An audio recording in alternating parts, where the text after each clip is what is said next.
Hello, and welcome back to Sarah's Space with a little twist yet again. We're going to have a little video appearance, so a little Sarah Lee Sunday Speaks YouTube pairing with my regular podcast. And I just wanted to say hello, everyone. It's been a while. I didn't intend to have a month in between podcasts, but I think that this is the perfect time to segue into exactly what I think we're going to be talking about, or I'm going to be talking about this particular segment, is that I kind of hit a wall. It was probably a couple of weeks ago, around the time that I was thinking I better get making another podcast. And I just simply woke up one morning, and the months of approximately, beginning of March, when I'm starting to already hear the whispers of some strange things happening in the wind, and spring break was coming up, and everything was sort of gearing towards this 2 weeks of frantic sort of break, and then suddenly zooming back into what would have been the regular, very busy dance season, plus because now my daughter is involved in competitions on her own as well. And then, of course, as you know, COVID-19 occurred, and the world began its slow process of sorting things out and shutting things down. And you've heard from me during that time period, and I certainly felt as though I had found my groove and figured out how I was going to cope with things, and kept myself, as ever, very busy and trying to stay very positive and very focused and very determined to, forge new ways, create new channels, stay connected, and dance. Lots of dancing, yes. My Zoom classes and private Zooms, and of course, then finally getting back into the studio, also Zooming at one of the studios I teach at most of May, being able to do Zoom classes. So I have felt not a lot of downtime, in the sense of that space that a lot of people I know have said, I just feel like I'm stuck, and I'm cleaning my house for the 15th time, and I'm gardening, and I'm knitting, and I'm making sourdough bread, and all these things that I truthfully did not have any time to do, or did not make the time to do. And then I'm going to say it was probably the third week of May, I started to feel just tired, just that kind of being on screen and being twice as on, I think, than I normally am used to, with absolutely no introversion, hiding out time than I'm normally used to. Not that I get a lot, but I think those little bits that I get are a lot more replenishing than I give them credit for, because I just start to feel that sort of sloggy lagging in my spirit. And then by the last week of May, I just start to get a little low. And that's the phrase I have for it, where I just feel as though the things that I can normally brush off, the things that I can normally just kind of think about, I think about most things that have any sort of emotional resonance in me. I definitely think about them deeply, and it's almost like I have a conversation with my emotional self and my more intellectual self, and we sort it out and then we move forward. But I began to feel like both myselves were just wanting to hide out in bed under a duvet cover for a very long period. I'm thinking close to, I would really love to sleep 10 to 12 hours. Yes, I know most normal human beings don't do that unless they're in just some sort of state of sickness or depression. But I am a sleeper. I have always used sleep as a replenishment, a rejuvenation, a way of reparation of both the spirit, the mind, and the body, or not both, all three. And I suddenly was having trouble sleeping through 7.5 hours, 7 hours. I was restless. I was waking up. I was having all these weird, short, fragmented thoughts, and nothing was fully thought over. So that started, and then from there, I've just had moods of all varieties, and ups and downs, and hitting emotional walls where I just basically want to cry. So having brought all that to the forefront has left me with kind of a sense of, what what do I want to talk about as I'm now sort of coming out of this? I call it like a bowl. It's a depression in the earth of where I was sort of trotting along, do do do do do, and then I hit this little low level, and then it kind of went a little lower, and now I'm sort of just sort of semi low level coming up the other side. And personally speaking, I know that I am going through a lot of hormonal changes. I know that I'm entering perimenopause. I certainly recognize signs and physical aspects that are unusual. And I am going to be turning 52 in 2 weeks, less than 2 weeks. Wow. So there's shift, definitely shift happening. I feel as though it's a bigger shift than maybe ones in the past. It's a bigger birthday shift than maybe ones in the past. I feel as though I'm in a place where I'm trying to recognize and appreciate all that is going on in me organically and holistically as a woman at this time of my life, while I am still parenting a 9.5-year-old, going on 18 some days, and trying to do her justice and myself justice in the situations that require of me perhaps more energy and more patience and more, I would say, distance, more objectivity than I can necessarily always muster in this moment. So it's been a challenge, and I do thrive on challenge. So I'm not saying, oh my goodness, I'm throwing up my hands, what am I going to do?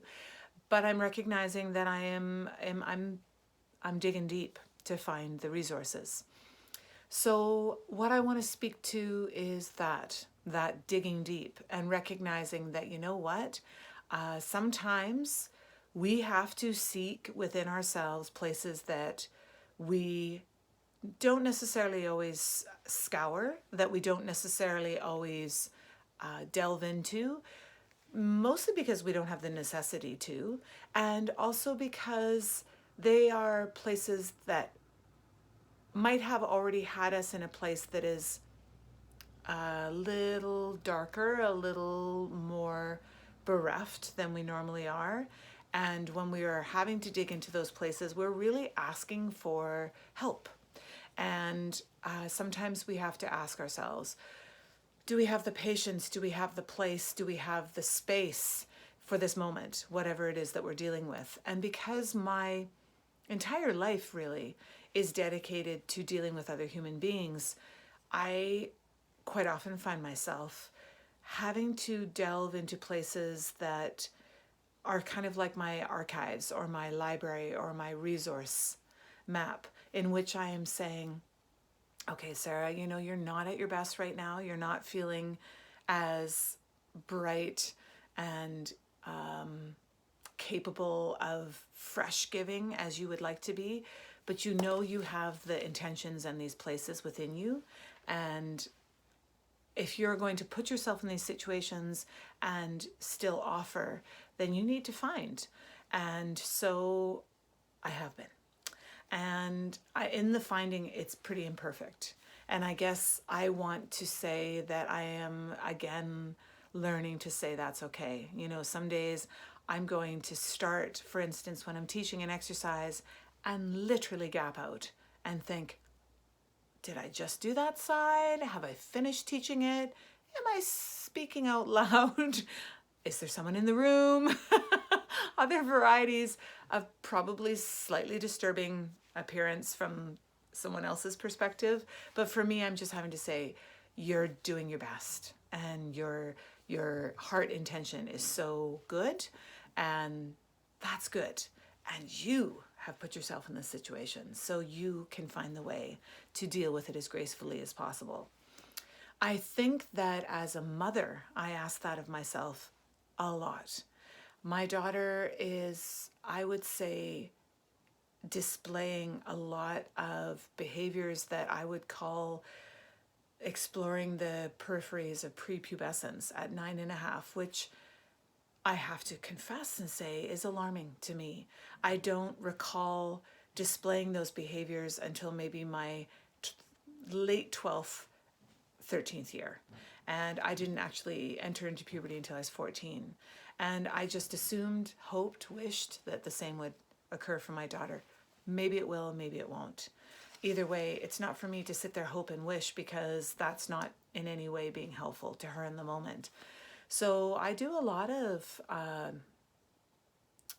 breathing, a lot of pausing, a lot of looking off, thinking about what's my best response for this exact moment that's going to give her the space to be what she's going through, but have some wisdom to fall back on, not have a reactive parent that maybe gives too much import to this fleeting second, but tries so hard instead to look at the big picture and realize that it's the entire map of many, many millions of moments that's going to create the tapestry that she goes forward with in life. And I have been digging deep for that a lot lately. I know that many humans that are not used to being in such close quarters or being around each other so often have been in that situation over the last three and a half months. I am in that situation most often because of my choices for homeschooling and my choices for teaching Kira as much dance as I possibly can, and teaching. When we're together, not that I'm constantly pounding her full of information, but I try not to let moments that could actually leave her with some more information go by, because I don't do that with my students. I teach, if a question comes up in a tendu or an adage or something completely unrelated to the question, it's either physiological, or it's maybe dealing with the emotionality behind the physiology, or maybe it's dealing with how that connects to the rest of their life. I regard it because I know that that is important. And I know that in the long run, all of those many moments are going to make up the ballet class or the contemporary class. It's not just what great exercise was I able to come up with today, because I think that life is really so many hundreds and hundreds of thousands of moments that we have filling our cellular structure and filling our memory banks that fill us with such feelings of dark and light and color and emotionality and wisdom and possible trauma and possible rectitude of the trauma and possible resolution of many different things along the route. And I feel as though this time of year always makes me reflective, because it is, of course, the time of year in which young people are undergoing a rite of passage, the graduation from their high school. And I did attend a regular high school as opposed to being homeschooled or correspondence at the time.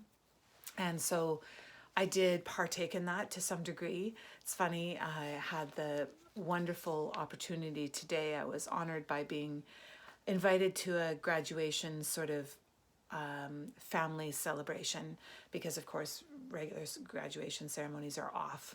And I've had the honor of being able to do that on a number of occasions, but a small number of occasions. So they all stand out in my mind. And this was no different. And in this one, I got a chance to see not only the young woman at the center of the celebration, but some of her nearest and dearest friends, who I also have had the pleasure of teaching, and of course her family. And they're dressed in their finery, and they are these exquisite, bright sparks of life, really at the beginning of life. And there's that beauty of their innocence and their childlike qualities in their being and in their faces, and yet they're women. There was a couple of young men there, but I didn't ever have the pleasure of teaching them. And I find myself just becoming so nostalgic, but not nostalgic meaning, oh, I wish, I remember when. I do remember when I graduated, but it wasn't about a wish or a wistfulness and I wish I had done it differently. I know how I did it, and I love experiencing these different opportunities with these other young women and how they are choosing, or their families and they are choosing to go through this rite of passage. It makes me feel, and my daughter was with me as well, so it was kind of like a spanning of time. It makes me very aware of how quickly time flies. It also makes me very aware of parenting as a whole and how I want to take each and every opportunity that come along and value them. And, there's some times where I feel as though I'm challenged all the time, on a daily basis, moment by moment, either by my own daughter or by the situations that I find myself in while teaching. And I ask myself sometimes in silence, either while I'm trying to fall asleep or sometimes in a pause just before responding, why is this challenge coming up? What is this about? What am I supposed to learn, and what am I supposed to impart? How can I be, I do think these words, how can I be of use? How can I be helpful? And how can this become a blessing as opposed to a burden? And I feel as though those moments offer me a lot of reflection. And what I find come up again and again is that challenge is relative. And today's society is an interesting one. I feel like there are many that regard children as needing to go through these specific milestones and these specific structures and these specific acts before they can move on to the next one. I would say that the school system is a wonderful example of that, being that we go kindergarten, grade 1, grade 2, grade 3. We have to go through certain things within those grades before we are invited to or allowed to pass on to the next one. And I have to say that one of the things that really bothered me about my schooling was that when displaying the ability to take on more than what your particular structured grade is offering, you are told that's okay. Just read, be quiet, help somebody else. In other words, no. You're not going to be given a challenge. You're not going to be given kind of a reward for that energy that you are imbuing this space with, which basically and clearly says, I want more. And I think I swore at a very young age that I would never put my own children through that. I just assumed that my children would have that same thirst and hunger for knowledge. I guess part of me, truthfully, thought it would be academic. I never even dreamed of the dance aspect because dance was such an enormous physical challenge for me to take on because I was so designed for not ballet. I really was designed for something of a much more athletic, sturdy. Oh, that word. I was once called sturdy, and I swore I would never call myself or anyone else that. Reminds me of a table, a very well-designed and well-made table. Okay, let's not say sturdy. Let's say I was designed for something more openly athletic, and that the aesthetic of ballet, particularly in the 80s when I graduated in 86, so I was sort of leading up to that big rite of passage from the early 80s on.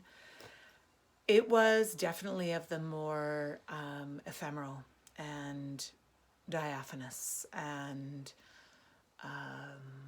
delicate and exquisite. And I have always imbued an earthiness in the space around me and a solidity and strength that, although a part of me really did celebrate, I couldn't openly celebrate it with what I had chosen to do because aesthetically it wasn't celebrated. So having said that, I never thought that my own child would be of a variety that had that type of physical facility and physical talent for dance. And she does. She's hungry. She is a hungry learner in general. She loves knowing things. She's very particular about them in the academic front. So in the homeschooling world that we work through, I have to say that I do need to cajole her into learning things that she is less comfortable or less familiar with, or I would say confident. She just assumes that she's not going to get it, etc. Whereas when it comes to dance, even when she doesn't get it, she thrives on the trying it over and over and over and over again, and floundering and falling and faltering and openly screwing up. And she's gleeful about it.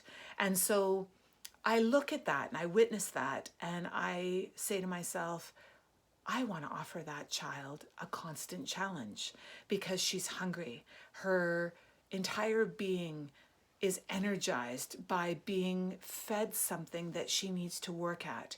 If I dumb it all down and keep referring to her age and keep sort of indicating that, well, this is what everyone else at your age is working at, so we're going to stick with that, I'm going to kill that little spirit.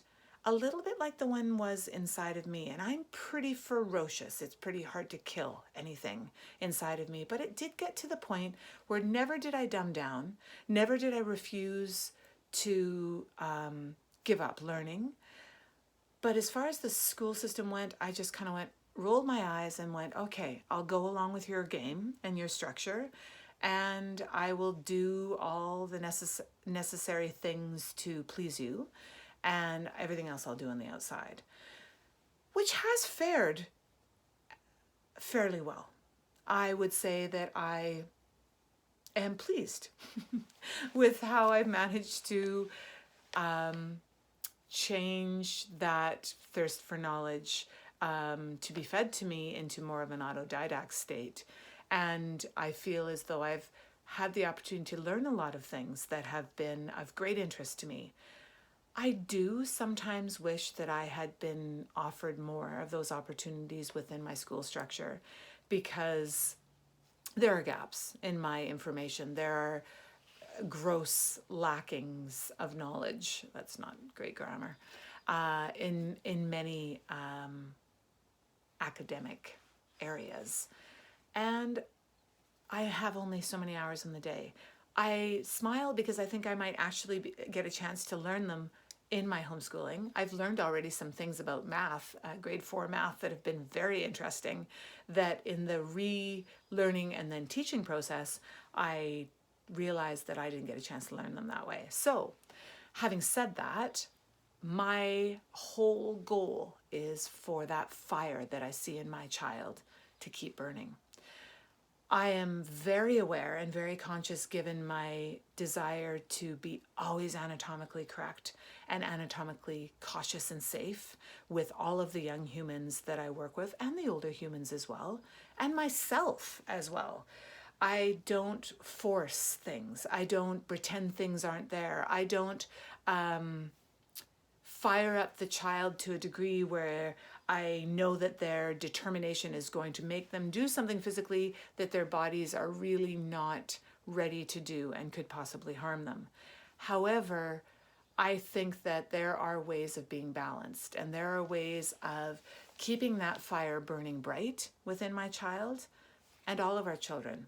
And excuse me, and yet still being conscious and aware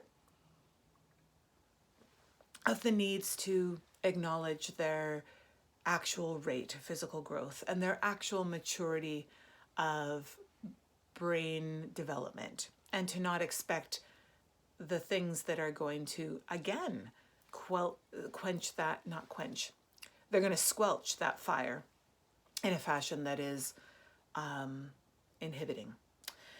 So that is something I have been thinking about a lot. I've also been thinking about the challenge within ourselves, that as we go through life and at all our stages of development, we will meet moments that feel as though they're pointing out maybe more negative things than we want to see about ourselves, or that we feel ready to take on, or that we are comfortable seeing.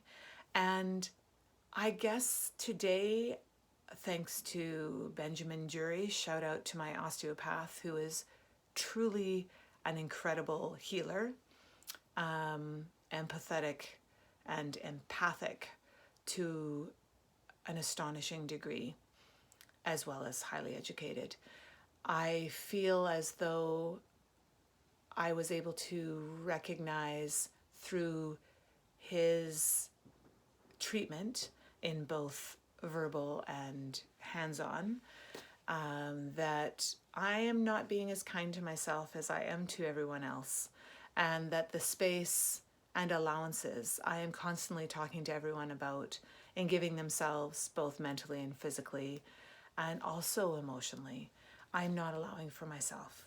And so that's my journey forward from here, is that I need to give myself that space to watch the superficial aspects of aging and to embrace them, and to recognize that as we embrace new things, we let go of other things. And I guess that's another aspect of this time of year with graduation and with leaving the amateur world of our dance world, or maybe not our amateur world, because perhaps we're going on to a professional training institute, but we are leaving our familiar childhood home of dance, and we're going out into a bigger world, a much bigger pond, and we are embarking on things that are unknown, scary, awkward, possibly going to have us trip up a lot, possibly have us feel less than what we want to feel. But you know what? That's all part of the growth.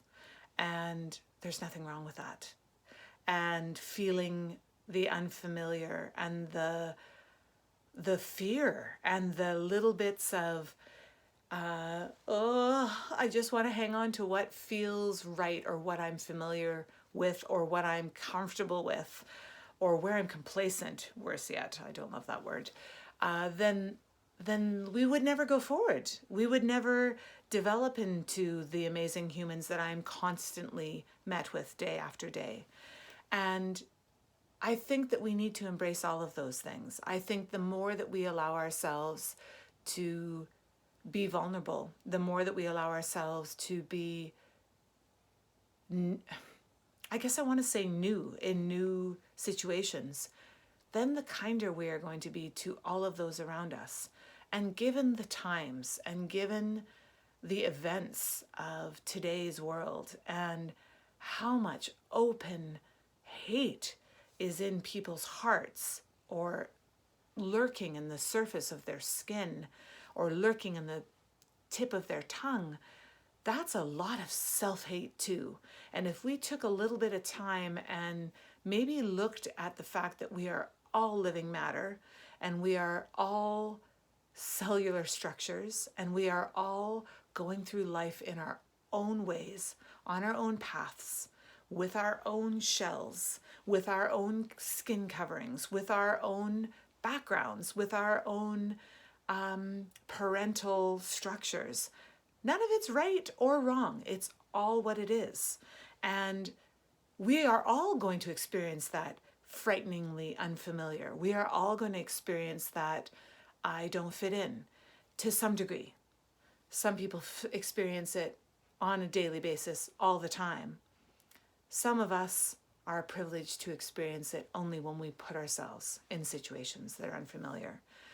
And I recognize that. And I am doing my best to make sure that my daughter also recognizes that our unfamiliar is chosen, and our feelings of not fitting in, and our feelings of not being right, or maybe sometimes not being safe, are our own doing.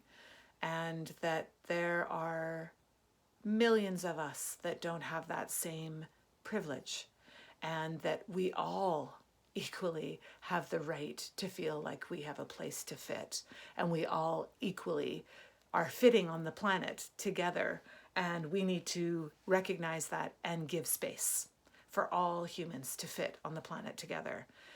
Whether we are meeting challenges with fire in our eyes at a young age, whether we are not, Maybe we are not able to. Maybe we are not in a position to. Whether we are walking down a red carpet or we are walking up some muddy stairs, whether we are darker skinned, lighter skinned, covered in freckles, graying, wrinkled, fresh faced, baby cheeked, we are all really, truly the human experience. And I feel as though I want to end this conversation with the recognition that I think that a lot of what made me hit my low was feeling as though humans were spending too much time dividing us off into boxes again.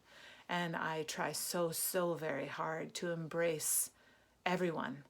And speaking of embracing, I wish I could embrace everyone with my actual arms. That is actually feeling a gap, a big gaping hole right now where I wish I could hug all of you, frankly.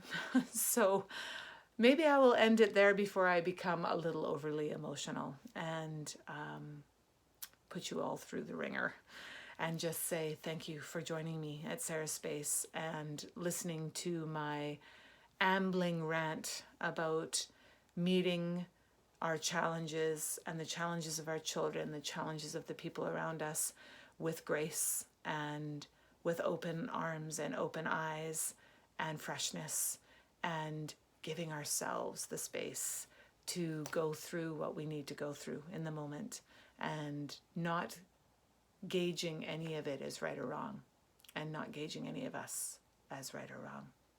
So thank you again so much for joining me in Sarah's Space, and I hope that the next time I pull it together a little sooner so I can speak to you with a little bit more regularity. All right, thank you so much. Bye-bye.